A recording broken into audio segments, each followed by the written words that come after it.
የናግራን ሰማዕታት ሲነሱ አስቀድሞ በህሊናችን የሚመጡ ጻድቅ ንጉስ ናቸው። እንኳን በእምነት የሚመስሉን ይቀርና የማይመስሉን የምስራቅ ኦርቶዶክሶችና ካቶሊኮች ሳይቀሩ ቅድስናቸውን ተቀብለው ዓመታዊ በዓላቸውን በወርሃ ጥቅምት ያከብራሉ። ፈሪሃ እግዚአብሔርን ገንዘባቸው ያደርጉ የነበሩ መናኙ ንጉስ አጼ ካሌብ። እንግዲህ አጼ ካሌብ ማናቸው የሚለውን ስናነሳ አባታቸው ታዜና የሚባል ሲሆን እሳቸው በኢትዮጵያ ውስጥ ከነገሱት ጠንካራ ነገስታት ከሚባሉት መካከል አንዱ ናቸው። በአምስተኛው መቶ ክፍለ ዘመን ያን ጊዜ ስርወ መንግስቱ የአክሱም ዘመነ መንግስት በሚባልበት ዘመን በአክሱም ከነገሱት አክሱም ላይ መናገሻቸውን አድርገው የአሁኗን ኢትዮጵያን ሳይሆን የድሮዋን ሰፊዋን ኢትዮጵያ በአራቱ አቅጣጫ ረጭ አድርገው ያስተዳደሩ እግዚአብሔርን የሚፈሩ እግዚአብሔርን የሚወዱ ለሃይማኖታቸው ቀናኢ የሆኑ ጠንካራ ንጉሠ ነገስት እንደነበሩ በገርለ አባ ጰንጠሌዎንና ግንቦት 20 ቀን የሚነበበው ስንክሳር ታሪኩን ተጽፎ እናገኘዋለን። ስለዚህ በአጠቃላይ እንግዲህ ኢትዮጵያ ስርዓተ መንግስት ከጀመረችበት ጊዜ ጀምሮ ስናየው በአጠቃላይ በኢትዮጵያ ከነገሱት ከ304 ነገስታት እሳቸው አንደኛው ናቸው። ከእሳቸው ቀጥሎ ደግሞ ያው የነገሰው ልጃቸው አጼ ገብረ መስቀል ነው። ስለዚህ ለመግቢያ ያክል በድሮ ዘመን ያው ነገስታቱ ከመንገሳቸው በፊት ንግስናው ከቤተ መንግስት ህዝብ ዘር ስለማይወጣ የሚያድጉት በቤተ መንግስት ነው። በቤተ መንግስት ያድጉ ስርዓተ መንግስትን ይማራሉ። በቤተ መንግስት ስርዓተ መንግስትን ከተማሩ በኋላ ደግሞ ወደ ገዳም ሄደው ስርዓተ ቤተክርስቲያንን ነገር ሃይማኖትን ይማራሉ። ያ ማለት በቤተ መንግስት ስርዓተ መንግስትን በቤተክርስቲያን ወይም በገዳም ውስጥ ደግሞ ነገር ሃይማኖትንና ስርዓተ ቤተክርስቲያንን ከተማሩ በአንዲት ሀገር ላይ ያን ህዝብ በላይ እግዚአብሔርን በታች ህገ መንግስትን አክብሮና ፈርቶ እንዲኖር ስለሚያግዛቸው እሳቸውም ደግሞ ሲነግሱ እግዚአብሔርን የማይፈሩ ከሆነ ደሃ ሊበድሉ ፍርድ ሊያጓድሉ ስለሚችሉ ደሃ እንዳይበድሉ ፍርድ እንዳያጓድሉ ወደ ገዳም ተልከው ተምረው ያደጉ ከዛ በኋላ ያው የቀደሙ ነገስታት ሲያልፉ ልጅ በአባቱ እግር ተተክቶ መንገስ ልማዱ ነውና እሳቸውም ልክ በዚህ ሁኔታ ወደ ንግስና የመጡና ከነገሱበት ጊዜ ጀምሮ ደግሞ ያው ጠንካራ ስርዓተ መንግስት እንደነበራቸው ታሪካቸው በግልጽ ያስረዳል ማለት ነው። በዘመኑ ሃይማኖት ለነገስታቱ የፖለቲካ ማስፈጸሚያ የነበረ ቢሆንም አጼ ካሌብ ግን እግዚአብሔርን በፍጹም ልባቸው ያመልኩ የነበሩና በአመራር ስነ ጥበባቸውም ይሁን በእምነታቸው በዘመኑ የነበሩ የዓለም ነገስታት ሳይቀር ያከብሯቸው እንደነበር አይዘነጋም። በንግስና ዙፋን ከመቀመጣቸው በፊት መንፈሳዊ ትምህርትን ጠንቅቀው የተማሩት አጼ ካሌብ ዛሬም ድረስ የማይረሳ ስራቸው ይህ ነው። በንግስና ዘመናቸው የእሳቸው ታሪክ ወልቶ የሚነገረው አንድ ለቤተክርስቲያን ከሚለው እንነሳ። ከዚህ ላይ ለቤተክርስቲያን ምን አደረጉ ከሚለው ስንነሳ በኢትዮጵያ ብቻ ሳይሆን ከኢትዮጵያ ውጭ ለተጨቆኑት ክርስቲያኖች የደረሱ ያ ጊዜ በነገራችን ላይ በአጼ ካሌብ ዘመነ መንግስት በዓለም ላይ ኃያላን ከሚባሉት ነገስታት መካከል አንዱ እሳቸው ናቸው። እንደውም በአፍሪካ ውስጥ በእሳቸው ልክ የለም። በነገራችን ላይ በአፍሪካ ውስጥ እንግዲህ የቁስጥንጥንያው ሊቀ ጳጳስ ሳይቀር የእሳቸውን ኃያልነት ለሃይማኖት ቀናኢነት ተረድቶ ደብዳቤ ጻፈላቸው። ያን ደብዳቤ አይተው ደግሞ በጣም አዝነው በየመን ወይም የናግራን ሰማዕታት የሚባሉ አሉና በዚህ አንድ ፊናስ የሚባል አይሁዳዊ ንጉሥ ነግሶ በክርስቲያኖች ላይ መከራ ባጸናባቸው ጊዜ ማለትም እንደ በግ አረዳቸው፣ እንደ ሽንኩርት ቀረደዳቸው፣ በእሳት አቃጠላቸው። የእነዚያ ክርስቲያኖች መከራ ነው እንግዲህ በቁስጥንጥንያው ሊቀ ጳጳስ ተጽፎ ወደ አፄ ካሌብ የደረሰው እና እሳቸው ይህን ሲሰሙ በጣም አዘኑ። መጀመሪያ ወደ የመን የላኳቸው ሰራዊቶች 10,000 የሚገመቱ ሲሆን በመጀመሪያ የላኳቸው ወታደሮች ግን በጦርነት ሳይሆን በውሃ ጥምና በራብ አልቀዋል። እሳቸው ይህን ሲሰሙ በጣም አዝነው ከልባቸው አልቅሰው በዘመናቸው አባ ጰንጠሌዎን የሚባሉ አንድ ጻድቅ አባት ነበሩ። ማለትም ከ9 ቅዱሳን አንዱ ናቸው። እሳቸው ገዳም ሄደው ያነጋገሩበት ሁኔታ ገድሉን ሳነበው በጣም ይገርመኛል። አንድ ድሃ ከንጉሠ ነገሥት ፊት ቀርቦ ራበኝ፣ ጠማኝ፣ ተገፈው፣ ተበደልኩ ብሎ እንደሚያለቅሰው ያክል ነው አባ ጰንጠሌዎንን በጸሎት እንዲረዷቸው የጠየቋቸው። እሳቸው አባ ጰንጠሌዎን ከበዓታቸው አይወጡም፣ ቤት ዘግተው ነው ያሉ ከዋሻቸው ውስጥ እና አፄ ካሌብ በውጭ ሆነው አባ እባክህ እርዳኝ፣ በየመን በክርስቲያኖች ላይ ግፍና በደል እየደረሰ ነው። ከአሁን በፊት የላኳቸው ሰራዊቶች አሉ። እነሱ በጦርነት ሳይሆን ነበሩ። ከአሁን በፊት የላኳቸው ወታደሮች ወይም ሰራዊቶች ነበሩ። እነሱ በጦርነት ሳይሆን በውሃ ጥም አለቁ እና ያለ እግዚአብሔር ፈቃድ ስለላኳቸው ነው ወይ ብለው 3 ጊዜ አባ ብሎ አባ ጰንጠሌዎንን የለመነበት ልመና አፄ ካሌብ ውስጥን ይበላል። በቃ ማለት ንግግሩ ራሱ ስዕላዊ ነው፣ የሚታይ ነው የሚመስል በጣም የሚታይ። ከዛ በኋላ የጸለዩት ጸሎት እስከ አሁን ድረስ በድንጋይ ላይ ተጽፏል። መዝሙር 24 ቁጥር 8 ላይ ያለው ቃል ነው። እግዚአብሔር ኃያል ወጽኑ፣ እግዚአብሔር ኃያል በውስተ ጽብ የሚል ነው። እግዚአብሔር ኃያል ወጽኑ፣ እግዚአብሔር ኃያል ነው፣ ጽኑ ነው። እግዚአብሔር ኃያል በውስተ ጽብ፣ እግዚአብሔር በጦር ሜዳ በጦርነት ጊዜ ኃያል ነው። በሁሉም ነገር ማንም የሚያሸንፍ እግዚአብሔር እና ይህን መዝሙረ ዳዊት ጸለዩ። በወቅቱ በአመፀኛው የአይሁድ መሪ ፊንሐስ አማካኝነት የናግራን ክርስቲያኖች ግማሾቹ በእሳት የተቀሩት በሰይፍ ለሰማዕትነት ቢሽቀዳደሙም እየደረሰባቸው የነበረውን ግፍ ሰምተው ዝም ማለትን ያልቻሉት መናኙ ንጉሥ አፄ ካሌብ 120,000 ሰራዊቶቻቸውን ይዘው ዘመቱ። አባ ጰንጠሌዎንም የአፄ ካሌብን ችግር ከልብ ማዘናቸውን ተረድተውና አውቀው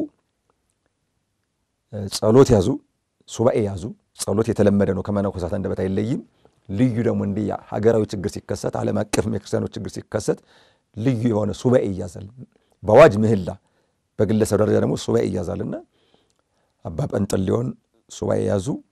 ከዛ በኋላ አፄ ካሌብ ምታ ነጋሪት ክተት ሰራዊት ብለው ወደ የመን ቢዘምቱ ያን ፊናስን እስከ ሰራዊቱ ድረስ አሸንፈው ድል አድርገው ክርስቲያኖችን ነፃ እንደሚያወጡ አስረግጠው ነገሯቸው። በጸሎት ሸኟቸው።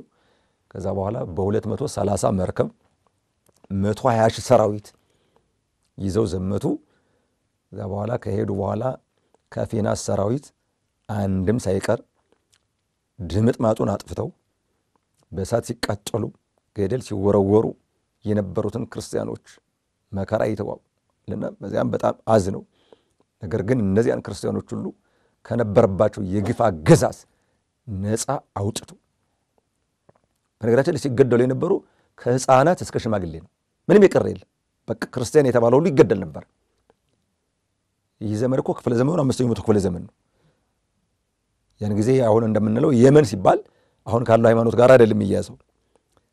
ጥጦስ በ70 ዓመተ ምህረት ኢየሩሳሌምን ሲወራት ከኢየሩሳሌም ወደ የመን ሄደው የኖሩ አይሁድ ዘራቸው እየተባዛ ሄዱ ነው። ለዚህ ደረጃ ያችን የመንን ልክ እንደ ራሳቸው ሀገር እንደ ርስት አድርገው ሲኖሩ ነው በዚያ ክርስቲያኖችን ሲያሰቃዩአቸው የነበሩና። ስለዚህ ያ ሁሉ መከራ የነበረባቸውን ክርስቲያኖች ከኢትዮጵያ ተነስቶ ሄዶ ባለንበት ዘመን የመን ውስጥ የሚሰቃዩትን ክርስቲያኖች ነፃ ሊያወጣቸው የሚችል ታላቁ ንጉሠ ነገሥት ማንም ሳይሆን አፄ ካሌብ ነው ተብሎ ከቁስጥንጥንያው ሊቀ ጳጳስ ወደ እሳቸው ደብዳቤ ተጻፈላቸው። ኃያል ቀናይ እግዚአብሔርን የሚፈሩ እግዚአብሔርን የሚወዱ 3 ነገሮች ደስ ይለኛል እዚህ ላይ በስንክሳሩ ሳነበው እግዚአብሔርን የሚፈራ ይላል 1 2 እግዚአብሔርን የሚወድ 3 ለሃይማኖቱ ቀናይ በቃ ሰው እግዚአብሔርን ከፈራ እግዚአብሔርን ከወደደ ለሃይማኖቱ ቀናይ ከሆነ ይህ ሰው እግዚአብሔር ሰው ነው አይደል የእግዚአብሔር ሰው ደግሞ ይሸነፋል ወይስ ያሸንፋል ከተባለ ምንም መልሱ አያጠራጥርም ያሸንፋል ከዛ በኋላ ባልኩ መሰረት ዘመቱ ሰራዊተ ፊናስን ድምጥማጡን አጥፍተው ክርስቲያኖችን ነፃ አውጥተው የተቃጠሉት አብያተ ክርስቲያናት እንደገና እንዲሰሩ አድርገው የፈረሱን እንዲታደሱ አድርገው እንዲያውም የአይሁድ ንጉስ የነበረበትን ቤተ መንግስት አፍርሰው ቤተ ክርስቲያን ያደረጉት እሳቸው ራሳቸው እንደ ተራ ሰራተኛ 7 ቀን ቤተ ክርስቲያኑ የሚሰራበትን ቦታ ሲቆፍሩ ሰንብተዋል ንጉሠ ነገሥቱ የሚገርም እኮ ነው እንታይን ጊዜ የነበረው የኢትዮጵያ ንጉሠ ነገሥቱ ክብሩ ራሱ የተለየ እኮ ነው እንዴ ሲነግስ የሚቀመጠው በወርቅ ዙፋን የሚለብሰው የወርቅ ካባ የሚደፈው የወርቅ ዘውድ የሚጠጣ በወርቅ ብርጭቆ በወርቅ ጽዋ እንዴ መለከቱ ሲነፋ ሰራዊቱ ሲተምኮ ታምር እኮ ነው ማለት ያን ጊዜ በነበረው ክፍለ ዘመን ከዛሬ ወይም የዛሬ 1600 ዓመት አካባቢ 120 ሺህ ሰራዊት አይገርምም እንዴ የኢትዮጵያ ሱቁ ቁጥሩ ጥቂት ግን 120 ሺህ ሰራዊት 230 መርከብ እንደ ኢትዮጵያ ዛሬ 230 መርከብ ይኖራት አይኖራት አላውቅም ግን ስናነጻጽረው ያን ጊዜ በጣም የሚገርም ነገር እንዲህ አድርገው አይደለም በሀገራቸው ውስጥ ላሉት ክርስቲያኖች ከኢትዮጵያ ውጭ ለሚኖሩት ክርስቲያኖች ለነጻነታቸው የቆሙ ነጻ ያወጡ ታላቅ ኢትዮጵያዊ ንጉሠ ነገሥት ናቸው ስለዚህ ለቤተ ክርስቲያን የዋሉት ውለታ በኢትዮጵያ ከኢትዮጵያ ውጭም ያሉት ክርስቲያኖች መብታቸው እንዳይረገጥ በነጻነት ሥርዓተ አምልኮታቸውን እንዲፈጽሙ እንዳይገደሉ እንዳይሳደዱ የትኛውም ዓለም ላይ ይኖሩ ክርስቲያኖች እንደማንኛውም ዜጋ በነጻነት መኖር እንዳለባቸው ከሀገር አልፈው ሄደው እነዚያን ክርስቲያኖች ነጻ ያወጡ በሰሩት ታሪክ ሌላው ይቅርና የሮም ቤተክርስቲያን የግሪክ ቤተክርስቲያን የእሳቸውን ታላቅነት መስከረውላቸዋል አይገርምም እንዴ የሮም ቤተክርስቲያን የአፄ ካሌብን ታላቅ ቅድስናም ትቀበላለች በሃይማኖት እኮ ከኛ ጋር እንመሳሰልም ያኔ ጊዜ ግን ክርስቲያኖችን ነጻ በማውጣቱ የአፄ ካሌብን ቅድስና ትቀበላለች ጠላቶች ሳይቀር ጀግንነታቸውን ቅድስናቸውን የመሰከሩላቸው ታላቅ ባለውለታ ንጉሠ ነገሥት ናቸው ማለት ነው ለቤተ ክርስቲያን ያደረጉት በኃይልም ይሁን በሃይማኖታዊ ቅድስና ከሚታወቁት ነገሥታት አንዱ የሆኑት አፄ ካሌብ የነገሱት በ485 ዓመተ ምህረት አካባቢ ሲሆን እስከ 515 ዓመተ ምህረት ድረስ በዙፋን ላይ ቆይተዋል በንግስና ዘመናቸውም ከቤተ ክርስቲያን ባሻገር ለሀገር ያበረከቱት ይህ ነበር ለሀገር በኢትዮጵያ ታሪክ ኢትዮጵያ ገናና ከሚባሉት ታላላቅ ከሚባሉት ሀገሮች ከተቆጠረችባቸው ዘመኖች መካከል አንዱ የአፄ ካሌብ ዘመነ መንግስት ነው ቀላል አይደለም አሁን ዝም ብለ ባለንበት ዘመን በአህጉር ደረጃ አፍሪካ ውስጥ ነው ያለነው በአቅጣጫ ምስራቅ አፍሪካ ነው ያለነው እንግዲህ ዓለም ስለ ኢትዮጵያ ምን እንደሚል ይታወቃል በጎ ጎን የለው በተለያየ መልኩ በክፉ ነው የሚያነሷት ጥሩ ታሪኳን መናገር አይፈልጉም ዞሮ ዞሮ ባለንበት ዘመን ችግር አለ ያጠራጥር ባነስከ ቁጥር ተሰሚነት ታጣለ ኃይል ከሌለ አንድነት ከሌለ ዋናው ኃይል በእግዚአብሔር ማመን ነው ቀጥሎ ደግሞ አንድነት ነው አይደል ምንም ያጠራጥርም እና ሰው በእግዚአብሔር ካመነ ወደ መለያየት ሳይሆን ወደ አንድነት ነው የሚመጣው አንድነት ካለ ደግሞ ሁሉ ጊዜም ተፈርተታ ከበራው ነውና የምትኖረው እና ኢትዮጵያን ኃያላን ከሚባሉት ሀገሮች ጋራ እኩል እንድትቆጠር በዘመኑ በአፍሪካ ውስጥ በሳቸው ልክ ንጉሠ ነገሥት አልነበረ የመጨረሻው ታላቅ ንጉሠ ነገሥት ተብለው የሚጠሩ ሲሆን ኢትዮጵያ ደግሞ በጣም ያደገችበት ዘመን ነው ነገራችን ላይ ልክ በዘመናችን በዚህ ያደገች ይባላል አይደል በአፄ ካሌብ ዘመነ መንግስት የደረሰችበት የእድገት ደረጃ በጣም የሚገርም ነበር ዓለም አቀፍ ተሰሚነት እንድታገኝ ማንኛውም ሀገር እንዲያከብራት ማንኛውም ሀገር እንዲፈራት በወዳጅነት ከሌሎች ጋር እኩል መኖር የሚችሉ ሲሆኑ በሀገር ሉዓላዊነት ጉዳይ የማይደራደሩ የጀግና ጻድቅ ቅዱስ ሲሆኑ ኢትዮጵያን በጣም አስከበሩ ከሚባሉት ነገስታት መካከል አንዱ አፄ ካሌብ ናቸው። ለምን? የመን ድረስ ሄደው የየመንን ንጉሥ ገድለው ሰራዊተ ፊንሐስን ድምጥማጡን አጥፍተው ክርስቲያኖች ነፃ ከወጡ ወደ ኢትዮጵያ መጥተው ኢትዮጵያ ሊደፍራት የሚችል ሀገር አለ? እንዴት ተብሎ አይታሰብም። እንደውም በስንክሳሩ ማጠቃለያ ላይ የሚነበብ አርክ የሚባል አለ። እንዲህ ይላል፣ ሰላም ለካሌብ ትዕምርተ እድገታ ለብዕሉ።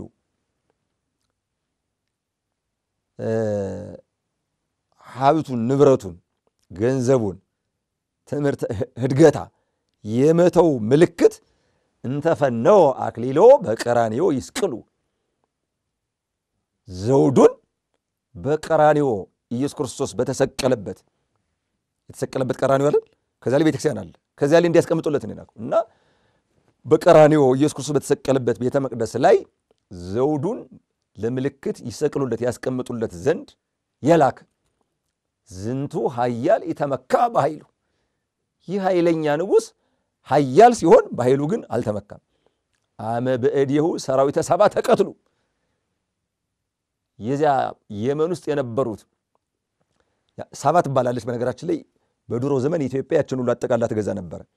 የፊንሐስ ሰራዊት እዚያ ሰባ አካባቢ የነበሩት በእጁ በተገደሉ ጊዜ ዘእንበለ ያትረፍ አሃደ እምዕሉ፣ ከፊንሐስ ሰራዊት አንዱንም ሳያስቀር በእጁ በተገደሉ ጊዜ ይህ ኃያል ንጉሥ በራሱ ኃይል ግን አልተመካም እና የኢትዮጵያን ሉዓላዊነት በተረጋገጠ ሁኔታ ያስከበረ ቲዎሪ ሳይሆን በእውነት በዓለም ታሪክ ጻፊዎች ከኢትዮጵያ ውጭም በኢትዮጵያ ውስጥም ያሉት ጻፊዎች የአፄ ካሌብን ጀግንነት የመን ድረስ ሂደው ዘምተው ክርስቲያኖችን ነፃ ማውጣታቸውን ጽፈዋል።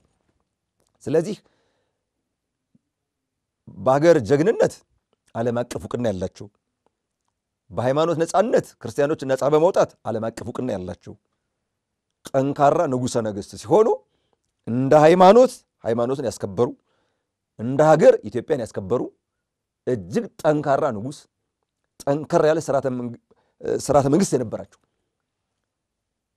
ሌባን ይቀጣሉ፣ ወንጀለኛን ይቀጣሉ፣ የተሳሳተን ያርማሉ፣ ያፈነገጠውን በደንብ አድርገው አስተካክለው እንዲታረም ያደርጋሉ፣ እምቢ ያለውን ደግሞ ጸጥ ረጭ አድርገው ልኩን ያስገባሉ እና በነበሩበት ዘመን በሀገር ውስጥም ከሀገር ውጭም ጦርነት ቢኖርም ሁሉን ድል ያደረጉ ሲሆን መጨረሻ ላይ ግን በሚገርም ሁኔታ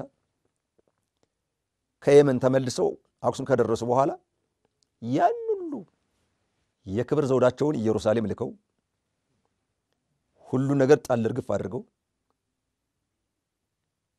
ይህን ሁሉ ውለታ ላደረገልኝ ለፈጣሪ ምን ላደርግለት፣ እንደው በጣም ነው የሚያሳሳ ልመናቸው። ሙሉን ስንክሳር ተመልክተው ምን ላደርግለት ብለው መጨረሻ ላይ ነፍሴንና ስጋዬን ለእግዚአብሔር መስዋዕት አድርጌ አቀርባለሁ፣ ለዚህ ደግሞ ገዳም መግባት ነው ብሎ አይቀርም። አየው አንድ ሰው ፍጹም ምን ነው ዓለም በቃኝ ብሎ የጣመውን የላመውን ትቶ የዚህን ዓለም ክብር ንቆ ገዳም ሲገባ ራሱን መስዋዕት አድርጎ እንዳቀረበ ተቆጥሮላታል። እንደዚያ ብለው ገዳም የገቡ ወደ ገዳም ሲሄዱ የለበሷት አንዲት የምንኩስና ልብስ፣ የያዟት ውሃ የሚጠጡባት መንቀል ወይም ጽዋ ከሸክላ የተሰራች የሚበሉት ደረቅ ዳቦ በጨው ይገርማል አይደል? ጠጅ ሲቀዳላቸው ጾማ ሲቆረጥላቸው የነበረው ንጉሥ ያን የወርቅ አክሊል አውልቀው ትተው የምንኩስና ቆብ፣ የወርቁን ካባ አውልቀው ትተው የምንኩስና ልብስ፣ የወርቅ ጫማ አውልቀው ትተው ተራ ጫማ፣ ከዛ በኋላ ገዳም ከገቡ በኋላ ሳይወጡ በኢትዮጵያ ታሪክ እኔ ባነበብኩት ሌላ ካለ ደግሞ ሌላ ቀን መረጃ ስናገኝ የምናየው ሆኖ ባነበብኩት ታሪክ ግን ከነገስታት መካከል ለመጀመሪያ ጊዜ ሲገዙ ሲያስተዳድሩ ኑረው በተሳሉት ስለት መሰረት ሁሉንም ነገር ጣል እርግፍ አድርገው ገዳም የገቡ ናቸው። አይደንቅም?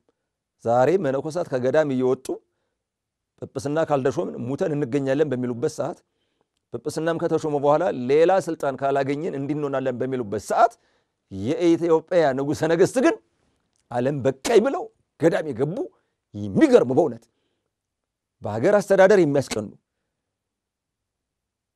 በሃይማኖታቸው ቀናይነት የሚያስቀኑ በምንያናቸው የሚያስቀኑ ገዳም ከገቡ በኋላ ዓለም ያልናፈቃቸው ያ የሚገርመው የአክሱም ቤተ መንግስት ያልናፈቃቸው የአክሱም ቤተ መንግስት ያንስ እኮ ቤተ መንግስት ሲጠራ ማን የሚጠራ የሮሙ ቤተ መንግስት፣ የግሪኩ ቤተ መንግስት፣ የባቢሎን ቤተ መንግስት፣ የፋርስ ቤተ መንግስት፣ የቻይና ቤተ መንግስት። ከአፍሪካ ስንመጣ ደግሞ የግብፅና የኢትዮጵያ ነው። ከዚህ ውጭ እኮ ሌላው እንዳለ አይቆጠርም።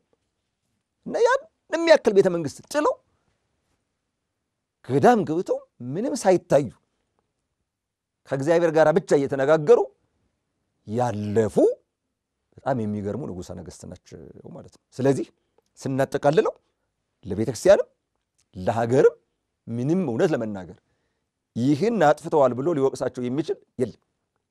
በአራቱም አቅጣጫ የሀገራችን ዳር ድንበር አስከብረው ስማቸው ሲጻፍላቸው የኢትዮጵያ ንጉሠ ነገሥት ብዙዎቹ ይህን እየቀንደሱ ነው። አንዳንድ እንደውም በጣም ጨካኝ ሰዎች በኢትዮጵያ ላይ የሚናገሩት ክፉ ቃል አለ። ይህንም ለመካድ ይሞክራሉ። በነገር የኢትዮጵያ ንጉሠ ነገሥት አልነበሩም እና የማን ናቸው እንዴ? ታዲያ የማን ናቸው? እኛ ተጽፎ ያገኘው የኢትዮጵያ ንጉሠ ነገሥት የሚል ነው። በቃ በገድል ተጽፏል፣ በስንክሳር ተጽፏል፣ በዓለማዊ ታሪክ ጻፊዎች ተጽፏል፣ በቤተክርስቲያናችን ታሪክ ጻፊዎችም ተጽፏል። ምንም እኮ ያሸም ያሁኗን ጠበብ ያለችውን ኢትዮጵያ ሳይሆን ሰፊዋን ኢትዮጵያ ዳር እስከ ዳር በደንብ አድርገው የመሩ ያስተዳደሩ ግርማ ሞገሳቸው የሚያስፈራ ስማቸው ሲጠራ ጠላትን የሚያስደነግጥ የመን ድረስ ሄደው ክርስቲያኖች ነፃ ከወጡ በኋላ አይደለም በኢትዮጵያ ውስጥ ከኢትዮጵያ ውጭ ያሉት ክርስቲያኖች ሁሉ በነበሩበት ዘመን ማንም ያልደፈራቸው ነበሩ። ስለዚህ ታሪካቸውን በዚህ መልኩ ስናየው ቅርጽ ስናስይዘው በሁለቱም በኩል ባለውለታ ናቸው፣ ለሃይማኖትም ለሀገር እና በእውነተኛ ታሪክ ላይ ተመስርተን ታሪክ ስናጠና የኦርቶዶክስ ተዋህዶ ሃይማኖት ተከታዮች ሆነው ሌሎቹን የጨቆኑበት ጊዜ የለም። አንዳንድ ሰዎች የፖለቲካን ጉዳይ ከሃይማኖት ጋር ለማያያዝ የሚሞክሩ አሉ። ውሸት ነው። አጼ ካሌብ እኮ ማለት ነው በሚገርም ሁኔታ ኢትዮጵያ ውስጥ የነበሩትን አይሁድ እኮ አልነኳቸውም ነበሩ። ኢትዮጵያ ውስጥ በአጼ ካሌብ ዘመነ መንግስት አይሁድ ነበሩ ይታወቃል፣ ግን አልነኳቸውም። ከኢትዮጵያ አልፈው ግን ሄደው ህዝብን ሳይሆን ወታደር እየመራ ክርስቲያኖችን ሲጸፈጭፍ የነበረውን ግን ልኩን አስገብተውታል። ስለዚህ በሚደንቅ ሁኔታ ልክ የግብፅ ቤተክርስቲያን ለአቡነ ተክለ ሃይማኖት የቅድስና ማዕረግ ሰጥታ እንደምትቀበሉ ጽላት እንደቀረጸችላቸው ሁሉ ሮምና ግሪክ ሳይቀር የአጼ ካሌብን ጀግንነት ብቻ ሳይሆን ቅድስና አምነው የተቀበሉላቸው እጅግ የሚያኮሩ ንጉሠ ነገሥት ናቸው። ከመልካም ትዳራቸው አጼ ገብረ መስቀልን ጨምሮ ልጆችን ወልደዋል። በንግስናቸውም ለተበደሉ ፍትህን በማስፈን ሀገርንም አስከብረዋል። በዙፋናቸው ሳሉ ያዘወትሩት የነበረውን የጸሎት ሕይወታቸውን ወደ ገዳም በመሄድ በብሕትውና ኑረውት ሰማያዊ መንግሥትን ወርሰውበታል። የአጼ ካሌብ ሕይወታቸው ትምህርት የሆነን ዘንድ በዛሬው ወኖቻችን መርሃ ግብር አቀረብንላችሁ። ይህን ሁሉ ለተመለከተ ሰው እኮ እንደው ቅዱስ ጳውሎስ እንዳለው ብዙዎቹን አባቶች ዘረዘረና እንደ ደመና ዙሪያችን እንደ ደመና የሚከቡን አባቶች አሉ ብሏል። ከታሪክ እኮ እንማርካል፣ ከበጎ ታሪክም ከክፉ ታሪክም እንማርካል። በጣም ብዙ ነገር አለ። እውነት እንነጋገር ከተባለውን ግንቦት የሚነበበውን ስንክሳር የሚያነብ መነኩሴ በቂው እኮ ነው። ንጉሠ ነገሥቱ ኢትዮጵያን የምታክል ታሪካዊት ሀገር፣ የሃይማኖት ሀገር፣ ሰፊ ሀገር፣ በሃይማኖትና በስነ ምግባር የታነጸ ህዝብ ያላትን የነበራትን ሀገር ሲገዙ የነበሩ ንጉሥ ዓለም በቃይ ብለው ገዳም ከገቡ እኔማ እንዴት ከገዳም ወደ ዓለም ወጣለሁ፣ ከዓለም ወደ ገዳም መሄድ አለብኝ ማለት ሲገባ ስንክሳር እያነበቡ ጥይት አለመማር ያሳዝናል። በመሰረቱ ልንገርህ እንኳን መንፈሳዊ ሹመት ስጋዊ ሹመትም ልሾም ብሎ ከአቅም በላይ ማሰብ አጥፊ ነው። በመንፈሳዊ ሹመት እኮ በጭራሽ የቅዱስ ዮሐንስ ወልደ ነጎድጓድና የቅዱስ ያዕቆብ እናት ኢየሱስ ክርስቶስን አንዱን በቀኝህ አንዱን በግራ አድርገህ አንግስልኝ ብለው ነበር አይደል? እሱ ግን ምንድነው ያላቸው? እኔ የምጠመቀውን ጥምቀት ትጠመቃላችሁን ማለት እኔ የምቀበለው መከራ ማለት እኮ ትቀበላላችሁን ነው ያላቸው። ሹመት መከራ ነው። አሁን ግን ሹመቱ የሚፈለገው መከራ ለመቀበል አይደለም። መከራ በሰዎች ላይ መከራ ለማጽናት ያለ መፈንቅለ መንግስት ፍቅረ እግዚአብሔር ፈንቅሏቸው ፍቅረ ዓለምን ጠልተው ፍቅረ ገዳም ፈንቅሏቸው ፍቅረ ምናኔ ፈንቅሏቸው ከቤተ መንግስት ወደ ገዳም የሄዱ ነገስታት ባሉባት ሀገር ከገዳም እየወጡ ሲኖዶስን የሚፈነቅሉ መፈንቅለ ቤተክርስቲያን ለማድረግ የሚሞክሩ ስብከታቸው ከምናኔ የራቀ መጽሐፈ መነኮሳትን ለማስተማር ለመጥቀስ ሞራል የሌላቸው ስንክሳርን አንበው ለመረዳትም ለማስረዳትም ሞራል የሌላቸው በሆነ ቦታ ሄደው እንዲህ ይላሉ። በተግባር ነው እና ባካችሁ እንማር። አይጠቅም። ከናጼ ካሌብ እንማር ከተባለ አይደለም ከነንጦንስ አይደለም ከነመቀርስ አይደለም ከነጳኩሚስ አይደለም ከናውን አረጋዊ አይደለም ከናባ ጰንጠሌዎን አባ ገሪማ አባ የማታ አባ ጉባ እንኳን ከመጀመሪያ ጀምሮ ዓለም በቃን ብለው ገዳም የገቡት መነኮሳት ይቅርና የኢትዮጵያ ነገስታት ምናኔን አስተምረውናል። ለዛሬ ያዘጋጀንላችሁ መርሃ ግብር የእስካሁኑን ይመስል ነበር። በቀጣይ ሳምንት በሌላ ዋናችን በሚሆን ቅዱስ እስከምንገናኝ ቸርን ሰንብት። ከቀሪ ጣቢያችን መሰናዶች ጋር ሰናይ ቆይታም